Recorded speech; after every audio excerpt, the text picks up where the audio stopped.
بسم اللہ الرحمن الرحیم۔ السلام علیکم ورحمۃ اللہ وبرکاتہ۔ اسلامیہ جماعت ہفتہ میں خوش آمدید۔ میں ہوں آپ کا معلم حافظ محمد ارسلان، اور ہمارا آج کا بی لفٹ ہے نمبر 25۔ تو چلتے ہیں ہم اپنے بی لفٹ کی جانب۔ کتاب پر موجود یہ تسلسل جسے تمام طلبہ سالو کر چکے ہیں، ہمارے آج کا بی لفٹ ہے قبولیت دعا کے مواقع اور دعا کی قبولیت کی مختلف صورتوں سے آگاہ ہو سکیں، قبولیت کا یقین رکھتے ہوئے ہر حال میں اللہ تعالیٰ سے دعا مانگنے کی عادت کو اپنا سکیں۔ دعا کی قبولیت کے خاص مواقع، یعنی کہ وہ بابرکت اوقات جن میں دعائیں خاص طور پر قبول کی جاتی ہیں۔ آج کا ہمارا ایس ایل او بھی یہی ہے کہ ہم ان مواقعوں کے بارے میں، ان صورتوں کے بارے میں جان سکیں کہ جن مواقع یا جن صورتوں میں اللہ تعالیٰ کی بارگاہ میں دعا قبول کی جاتی ہے۔ پیارے بچوں، دعا کی اصل حقیقت۔ دعا اللہ تعالیٰ سے براہ راست رابطے کا ایک بہترین ذریعہ ہے، اور ہمیں چاہیے کہ ہم دعا کی اصل حقیقت کو پہچانیں اور اپنی تمام تر زندگی احکام الہی کے مطابق ڈھالنے کی کوشش کریں۔ رحمت کے خاص اوقات، یعنی کہ یہ وہ اوقات ہیں جن میں دعا کی قبولیت جو ہے وہ ہر حال میں ممکن ہوتی ہے۔ سب سے پہلے نمبر پر سحری اور افطاری کا وقت۔ آج آپ کو معلوم ہے کہ رمضان المبارک کا یہ موجودہ مہینہ گزر رہا ہے، اور اس دوران ہم سحری اور افطاری کرتے ہیں۔ تو سحری اور افطاری کرنے کے دوران اگر ہم اللہ تعالیٰ سے دعا کرتے ہیں تو اس دعا کو بھی قبول کیا جاتا ہے۔ اسی طرح لیلۃ القدر کی رات ہے۔ لیلۃ القدر سے مراد وہ رات ہے جو کہ رمضان المبارک کے آخری عشرے میں 5 طاق راتیں ہیں، ان 5 طاق راتوں میں سے ایک رات ایسی رات ہوتی ہے جو کہ لیلۃ القدر کی رات ہوتی ہے۔ تو اس رات اگر اللہ تعالیٰ سے دعا کی جائے تو اللہ تعالیٰ اس دعا کو قبول فرماتے ہیں۔ اسی طرح آب زمزم پیتے وقت بھی اگر ہم دعا کریں تو ہماری دعا کو قبول کیا جائے گا۔ اسی طرح اذان اور اقامت کے درمیان میں جو وقت ہوتا ہے، یعنی کہ اذان ہونے کے بعد جب نمازی نماز کے انتظار میں 10 منٹ یا 15 منٹ یا 20 منٹ جو انتظار کرتے ہیں، اس دوران اگر اللہ تعالیٰ سے دعا کی جائے تو وہ دعا بھی بارگاہ الہی میں قبول کی جاتی ہے۔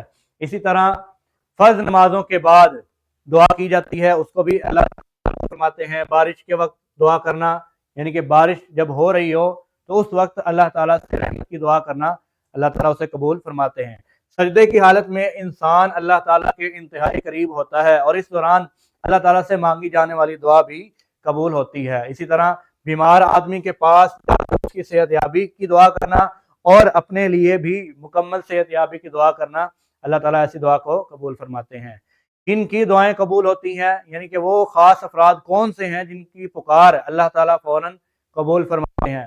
وہ خوش نصیب افراد جن کی دعا جو ہے وہ فوراً سے قبول کی جاتی ہے۔ ان میں سب سے پہلے نمبر پر نیک اولاد، یعنی اپنے والدین کے حق میں دعا کرے اگر نیک اولاد تو اس کی دعا کو قبول کیا جاتا ہے۔ اسی طرح والدین ہیں، اگر وہ اپنی اولاد کے حق میں دعا کریں تو والدین کی جانے والی دعا اپنی اولاد کے حق میں قبول کی جاتی ہے۔ اسی طرح روزے دار جب حالت روزہ میں دعا کرتے ہیں تو ان کی دعا کو بھی قبول کیا جاتا ہے۔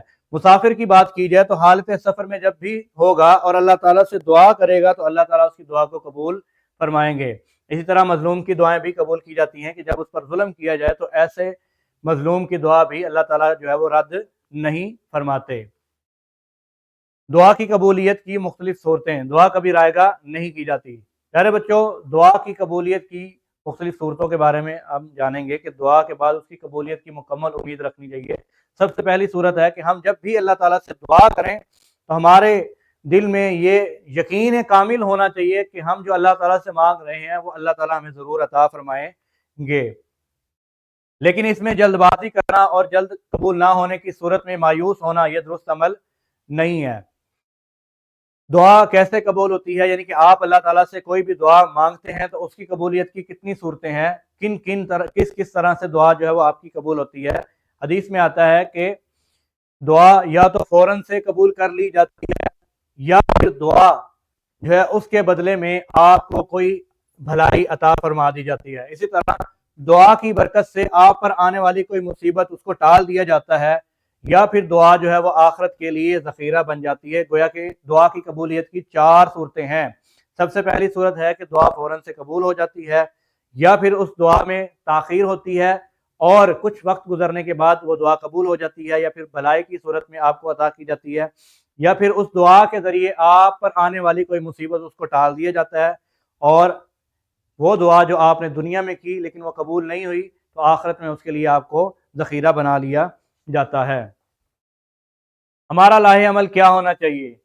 ہمارا لاہ عمل یہ ہونا چاہیے کہ ہم احکامات الہیہ کی پابندی کریں، یعنی کہ اپنی زندگی کو اللہ تعالیٰ کے احکامات کے مطابق گزاریں، محنت اور مشقت کریں اور مسلسل کوشش کریں، یعنی کہ کوئی بھی مقصد حاصل کرنے کے لیے ہم اللہ تعالیٰ کے احکامات پر عمل بھی کریں اور محنت اور مشقت بھی کریں، اور صبر اور یقین کے ساتھ اللہ تعالیٰ سے دعا بھی کریں، اور جو کام ہم کر رہے ہیں اس پر ثابت قدمی اختیار کریں تو یقیناً ہماری دعا ضرور قبول ہوگی۔ کتاب پر موجود یہ مرکزیت ہے جسے تمام طلبہ کمرہ جماعت میں اس کو پڑھیں گے، اور کتاب تمرین و جائزہ پر اس سبق سے متعلقہ یہ تدریسی جانچ ہے جسے تمام طلبہ کمرہ جماعت میں ہی حل کریں گے۔